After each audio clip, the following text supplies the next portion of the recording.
Bonjour tout le monde, avec vous Linda. Aujourd'hui ensemble on va voyager en Tunisie.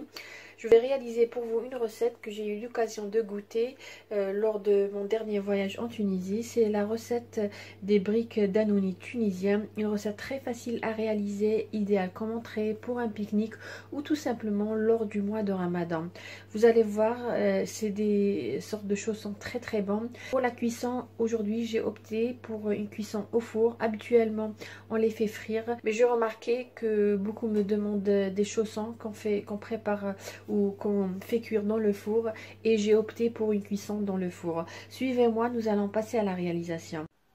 Pour la réalisation de notre pâte à briques d'anouni, j'aurai besoin bien sûr de semoule. Là j'ai gardé exprès l'emballage pour vous montrer cette marque que j'ai récemment découvert. C'est une très bonne marque. Là j'ai de la semoule fine comme vous voyez. Là, j'ai de la farine, j'ai 300 g de semoule fine, j'ai 150 g de farine. Je vais utiliser à peu près une cuillère à soupe de beurre ou de margarine, 100 ml d'huile de table, ou vous pouvez utiliser l'huile d'olive tout simplement, et une cuillère à café de sel. Comme je vous ai dit, je vais utiliser le pétrin. Dans la cuve du pétrin, je vais mettre la farine, la semoule, c'est-à-dire tous les ingrédients à l'exception de l'eau, et bien mélanger jusqu'à obtenir une texture sablée. Alors, qu'est-ce que je vais faire? Je vais tout simplement mélanger les ingrédients jusqu'à obtenir une pâte sablée. Je ne vais pas ajouter l'eau. Voilà ma pâte. Comme je vous ai dit, le but c'est d'avoir une texture sablée. Qu'est-ce que je vais faire? Là, nous allons commencer à pétrir. Je vais ajouter l'eau à par petite quantité jusqu'à obtenir une pâte souple et malléable.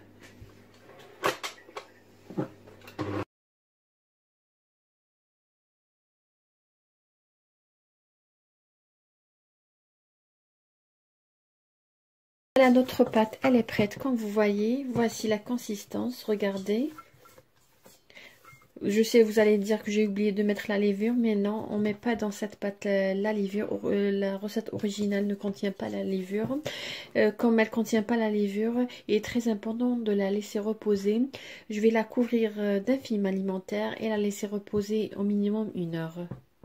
Pour ce qui est de la quantité d'eau, pour 300 g de semoule fine et 150 g de farine et 100 ml d'huile, 30 g de beurre, j'ai mis ici 200 ml d'eau tiède. Mais comme je dis toujours, la farine, l'absorption de la farine diffère. Alors ajoutez l'eau par petite quantité jusqu'à ce que votre pâte se décolle des parois de votre pétrin. Notre pâte est en train de reposer dans le réfrigérateur. Là, nous allons passer à la réalisation de notre farce. Là, j'ai de la viande hachée, j'ai à peu près 300 g. Là, j'ai un oignon finement émincé. J'ai un œuf dur. J'ai 2 fromages portions. J'aurai besoin de fromage râpé, du persil, du sel et du poivre blanc. Dans une poêle, je vais mettre un peu d'huile d'olive ou d'huile de table, à peu près 2 cuillères à soupe. Je vais ajouter l'oignon. Je vais faire revenir l'oignon jusqu'à ce qu'il devienne translucide.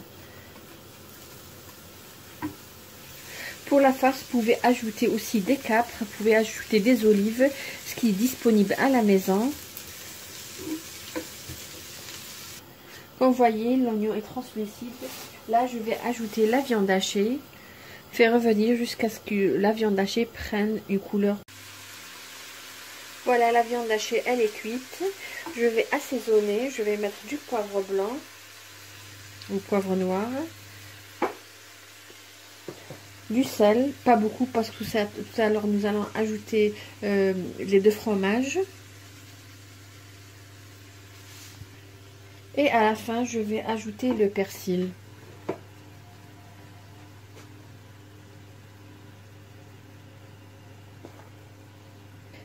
Bien mélanger jusqu'à ce que la petite sauce dans la poêle soit complètement réduite.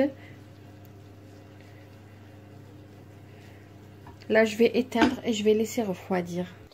Là, comme vous voyez, j'ai l'œuf dur que j'ai râpé. Je vais ajouter le fromage, portion. Je vais bien mélanger, écraser le fromage. Je vais ajouter la viande hachée. Je vais bien mélanger. Moi j'ai mis un seul œuf, mais tout simplement vous pouvez mettre plus, vous pouvez mettre 2 jusqu'à 3.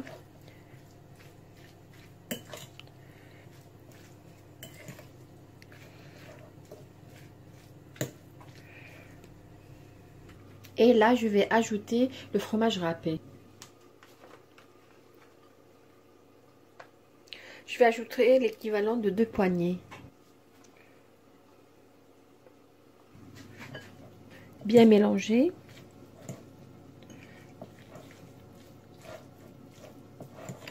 Cette farce elle est magnifique. Comme je vous ai dit, vous pouvez aussi ajouter des capres. Ou tout simplement, vous pouvez utiliser une autre farce à base de thon ou de fromage ou de ce qui est disponible à la maison. Voilà notre pâte que j'ai laissé reposer 1 heure à peu près. Mais comme je vous ai dit, comme elle ne contient pas de la levure, vous pouvez même la préparer la veille. Ça donne encore un meilleur résultat. Là, je vais fariner mon plan de travail. Entre temps, j'ai préchauffé mon four à 180 degrés. Je vais étaler la pâte. Le résultat de cette pâte, il est magnifique. Ça donne des briques d'anonite très croustillants. Voilà la pâte que j'ai étalée. Voilà pour vous montrer l'épaisseur. Elle est fine.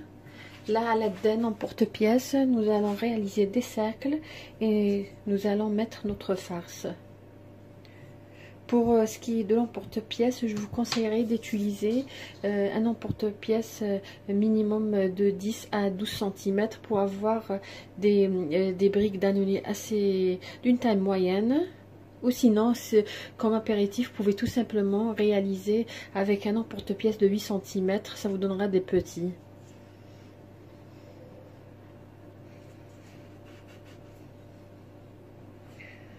Voilà. Comme je vous ai dit, la pâte donne un meilleur résultat quand on la laisse reposer encore plus. Et vous pouvez tout simplement aussi, c'est juste une astuce, vous pouvez tout simplement réaliser vos briques d'annonit, c'est-à-dire les cercles, mettre la farce et tout simplement les mettre dans le congélateur et les utiliser une autre fois. Là, j'ai pris mon cercle après avoir bien sûr découpé les autres. Je vais étaler un petit peu. Si vous voyez que votre pâte est élastiquée, ça veut dire qu'elle a besoin encore de plus de repos. Là, je vais mettre la farce.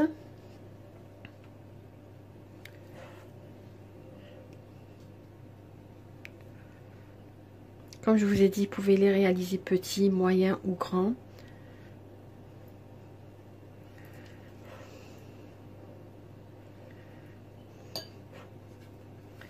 Et nous allons fermer, joindre les deux côtés.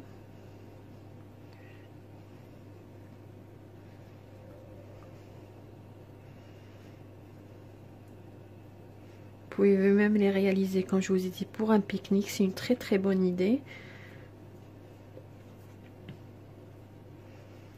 Voilà.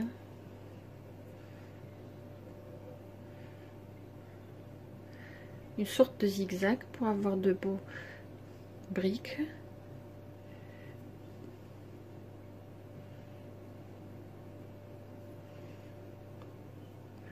Vous verrez, ces briques sont vraiment magnifiques, comme je vous ai dit, croustillants.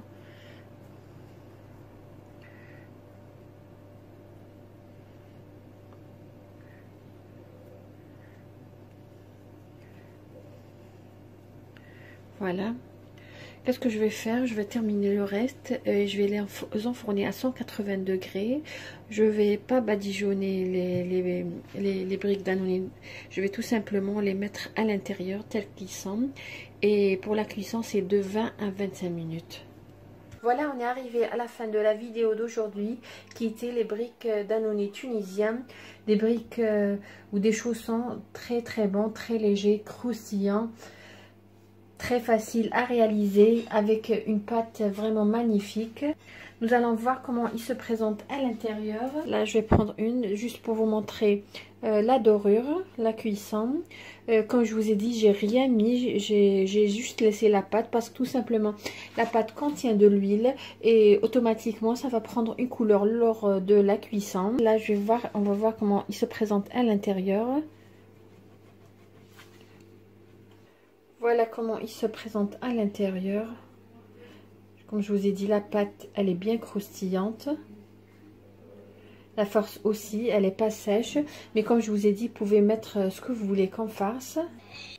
Comme toujours, si vous avez aimé ma réalisation, n'hésitez pas à liker ma vidéo et à me laisser un commentaire sur ces briques tunisiens. Je vous dis merci de m'avoir suivi. Agréable journée et à la prochaine vidéo.